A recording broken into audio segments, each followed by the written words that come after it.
Jake Paul, J.R. Smith, and Antifa. Hey folks, Brian Gaddis on another episode of What is Trending.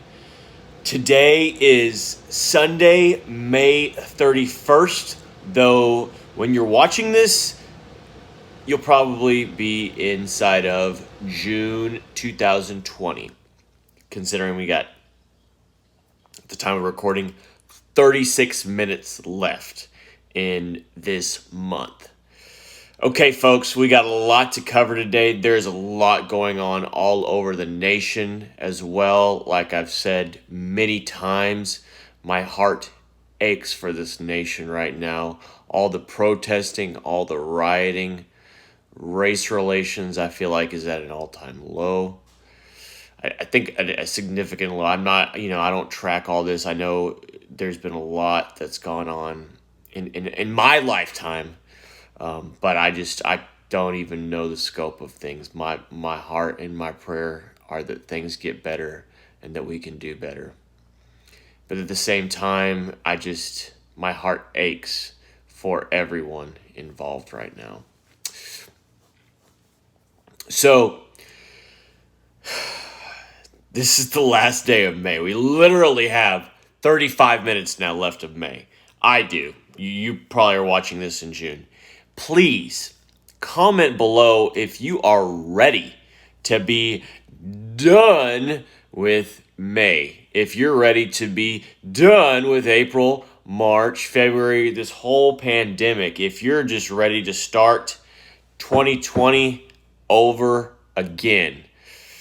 I mean, it's not possible, but I think May was tough because what did we have? We had people with that meme of Justin Timberlake, it's gonna be May, where that's when you're gonna get out. It's literally May 31st, and we're talking about, open. I mean, it's been a slow progression in the state of Texas, at least, but we're literally saying, okay, June, it's gonna be different. So I think I'm a little ready. How about you? Go ahead and comment below if you're ready to be done with May, with April, with March, and you're just ready for the summer to get a restoration back to normalcy. Okay, so the first one up on trending we will talk about, I know it wasn't the order that I said, but is Antifa. At this time, it's getting 2 million searches. Related inquiry is fascist on Google. USA Today is reporting in politics section, Trump says he'll designate, let me make sure I have this on mute, any random ads that come up. Trump says he'll designate Antifa a terror organization, blames group for violence at George Floyd protest. As I said before, that's what is, he said, and a lot of people have said that the anti-fascist movement is in charge of all the violence at these protests. Like there's protests, there's nonviolent protests. They can get violent, and then it's what's considered rioting, which is definitely against the law, and that lends itself to looting.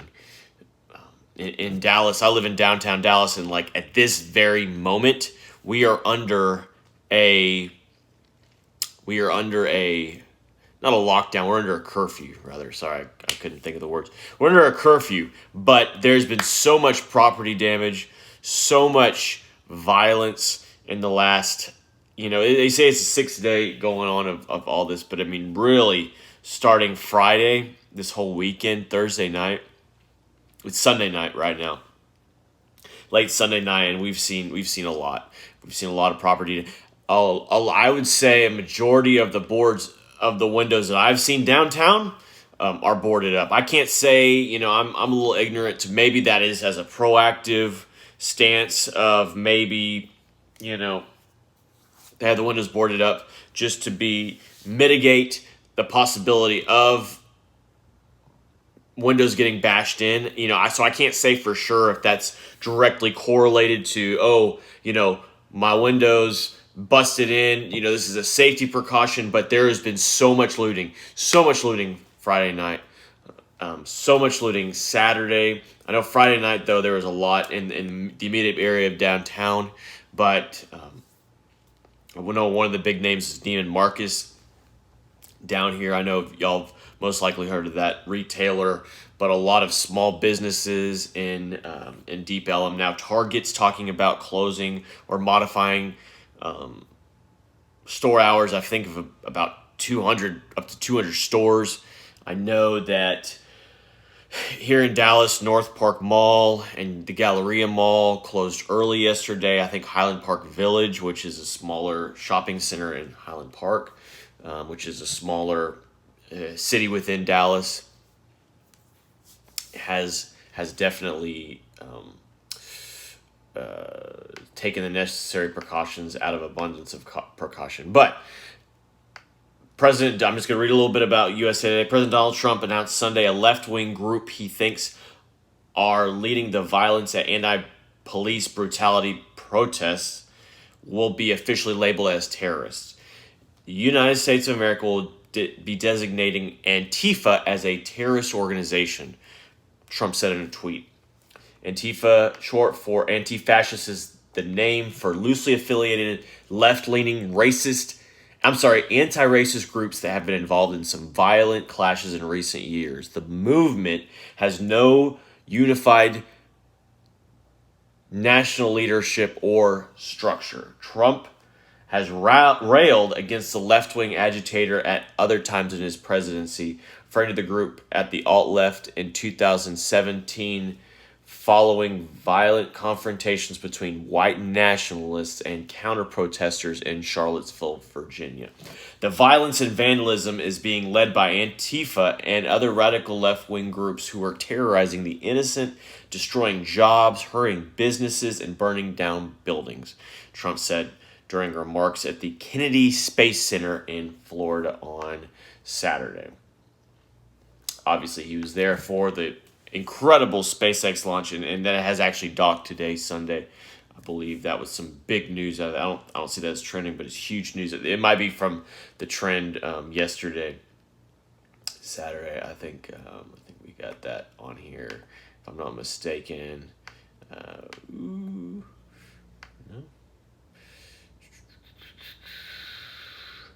But as well, number one from yesterday, it's continued on today's 2 million searches for protests. And so that's definitely, but yeah, SpaceX is still super cool what happened in regards to that. Jake Paul, the vlogger, brother of Logan Paul, I know you're familiar with him. He was spotted in the midst of a mall looting, and he's facing a ton of backlash, BuzzFeed said. So, in the comments, tell me what you think about everything in regards to Antifa being considered a terrorist organization as well. What you're thinking about the YouTuber Jake Paul getting caught up. Are you familiar with him? And I'm going to explain a little bit more, but Jake Paul is brother of Logan Paul, so I guess they're brothers with a passion for vlogging. But I think I saw something else recently saying Logan is not a fan necessarily of vlogging, so I guess he's in the wrong industry. But on Saturday night, Fashion Square Mall in Scottsdale, Arizona was looted. Filmed in the midst of this appears to be none other than YouTuber Jake Paul, who's also got a budding UFC boxing career. And I think he's been boxing a good amount with another gentleman there. There's been some back and forth. In a series of now deleted Instagram story videos posted by Andrew Blue, Jake's videographer, Jake is shown by a PF Chang's and then walking through the mall as others vandalize it. Throughout the stories, people can be seen running, entering stores, and kicking doors. If you're a YouTuber, you have a videographer because he's like that. Like me. Just me, myself, and I. On his own story, Jake posted videos of what appears to be the police presence, calling them a bunch of blanking idiots. He continued, I walked right up to them. These blanking idiots tear gassed me. I ain't doing blank, bro. And followed up with a picture of his eye. I'm tear gassed, my eyes bleeding. Subsequently, Jake's name began trending on Twitter as people voiced their outrage. So he was in all this. I would definitely recommend searching this. J.R. Smith. He was seen on video beating up alleged truck vandal. I chased him down and whooped his blank. J.R. Smith seen on video beating up. Amid political protests and violence in L.A., Los Angeles is coming from Yahoo Sports. The YouTuber Jake Paul vandalizing is coming from BuzzFeed.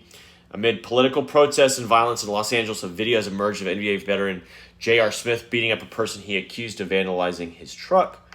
In the video published by TMZ, Smith can be seen repeatedly kicking and punching a person on LA street. The alleged vandal is on the ground at the beginning of the video before fleeing as a crowd begins to form. Smith has posted a preemptive video on his Instagram story on Saturday explaining the situation, alleging the person had broken the window of his truck in a residential area. His full explanation. I just wanted you all to know right now, before you all see this blank somewhere else, one of these blanking white boys didn't know where he was going and broke my blanking window in my truck. Broke my blank. This is a residential area. His store's over here. No, that blank. Broke my window. I chased him down and whooped his blank. So when the footage comes out and you all see it, I chased him down and whooped his blank. He broke my window. This ain't no hate crime. I ain't got no problem with nobody, and nobody got no problem with me. There's a problem with the blanking system. That's it.